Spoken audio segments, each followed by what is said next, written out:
Muchas gracias, señora presidenta. Hoy finalizan varios días de vodevil, de teatro, de comedia. Esa que algunos nos quieren hacer creer que nos encontrábamos ante un debate de los presupuestos generales del Estado. Todos sabemos que es mentira. Todo estaba pactado y acordado en esos oscuros despachos de la infamia y la permanente traición a España. Pero ahora toca la hora de la verdad. Ya lo hemos visto, ahora toca pasar por caja, ¿verdad, señores del Gobierno? Toca pasar por caja como han pasado ante los filoetarras entregando a la Guardia Civil en Navarra. Y ahora toca pasar por caja ante los golpistas de Cataluña y del País Vasco. Pero nunca los traidores pagan su infamia con su patrimonio, ni con sus intereses, ni con su riqueza. Siempre lo hacen con la ajena, entregándoles trozos de la soberanía nacional, trozos de la riqueza de los españoles, trozos del territorio nacional.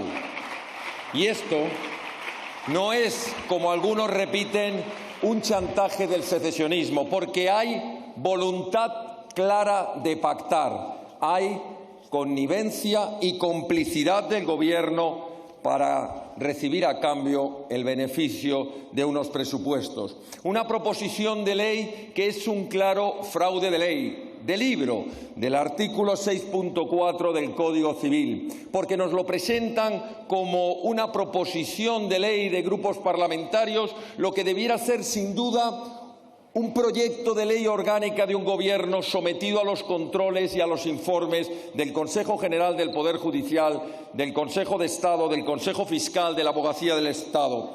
Es, además, claramente una desviación de poder, porque amparándose en las potestades de iniciativa parlamentaria de grupos parlamentarios, el fin buscado es claramente ilegal. Una amnistía encubierta de los golpistas y la usurpación evidente de las potestades que tiene el Poder Judicial en la Constitución. Y busca, además, deslegitimar a todos aquellos que nos enfrentamos de cara a los golpistas, a esas fuerzas y cuerpos de seguridad del Estado que investigaron y se enfrentaron a los violentos, a esa acusación popular de Vox que en solitario les sentó en el banquillo, a ese valiente fiscal general del Estado, el señor Maza, que en paz descanse, a esos fiscales de sala del Tribunal Supremo que no se arrodillaron ante la manipulación y la presión de la nueva fiscal general del Estado, y a esa sala de lo penal del Tribunal Supremo que, aunque más corto y más acobardado de lo que hubiéramos querido,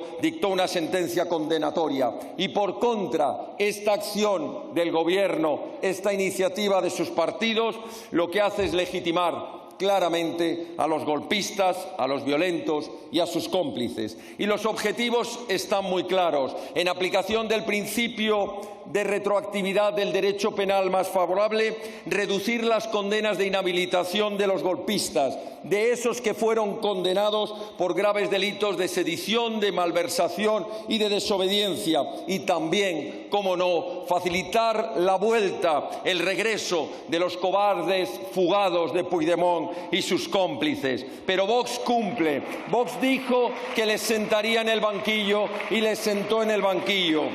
Vox dice ahora que volverá a aprobar en el Código Penal los delitos de sedición, de rebelión y malversación que todos ustedes de la bancada de la traición a España van a derogar. Y lo haremos reforzando los mecanismos del Estado para que los golpistas cada vez lo tengan más difícil. Por eso esta misma semana hemos registrado una proposición para reforzar precisamente que aquella autoridad, aquel funcionario, aquel miembro de cualquier gobierno que incite, que insista, que colabore o que facilite un golpe de Estado sea condenado. Y es más, que pierda la nacionalidad española si no es de origen todo aquel que facilite la ruptura de la nación española o aquel que favorezca los ultrajes a España y sus ofensas.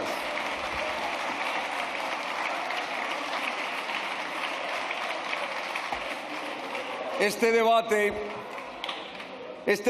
es una gran ocasión para volver a repetir, por favor, alto y claro, a quienes lo desconocen por ignorancia a quienes lo han olvidado por cobardía y a quienes lo odian por traición a España, que España no es la mercancía propiedad de sus señorías, que España no está en venta, que la soberanía nacional no pertenece ni a los diputados, ni a los partidos, ni a los grupos parlamentarios de esta Cámara. Y fue la propia Constitución la que dejó muy clara que la soberanía nacional, sí, nacional, no como algunos de la izquierda más rancia pretenden llamar soberanía popular, reside en todo el pueblo español y no en una parte, no en el pueblo catalán, en el pueblo vasco o en el pueblo gallego.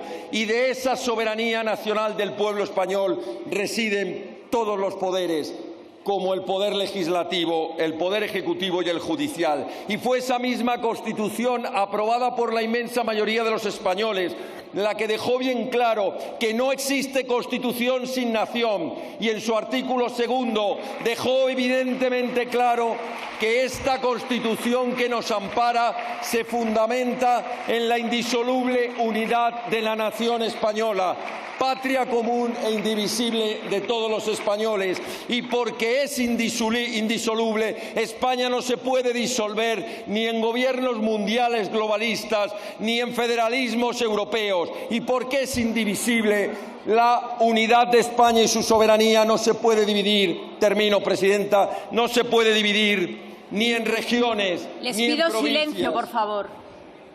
No se puede dividir esa soberanía nacional ni en regiones, ni en provincias, ni en ciudades, ni en pueblos, porque les guste o no a muchas de sus señorías, los españoles somos legítimos herederos de un legado histórico que, a modo de usufructo nacional, nos obliga a defender, a conservar y a mejorar esta nación que hemos heredado de las generaciones que nos precedieron, que lucharon, que trabajaron y que murieron. Señor Ortega, tiene usted que terminar, por favor. Y tenemos, señorías, la obligación de entregársela a las futuras generaciones. Por eso Vox no se queda de brazos cruzados. Por eso Vox convoca este domingo al pueblo español para que ante los ayuntamientos de toda España se movilice, levante su voz y le diga a España entera que queremos poder votar para echar Señor Ortega, tiene que terminar, por favor. Y cómplice a este gobierno de la ruina. Y lo haremos porque creemos en España y por eso tengan la completa seguridad. Muchas gracias, señor Ortega. España, silencio, por favor. La libertad y la nación vencerá. Gracias.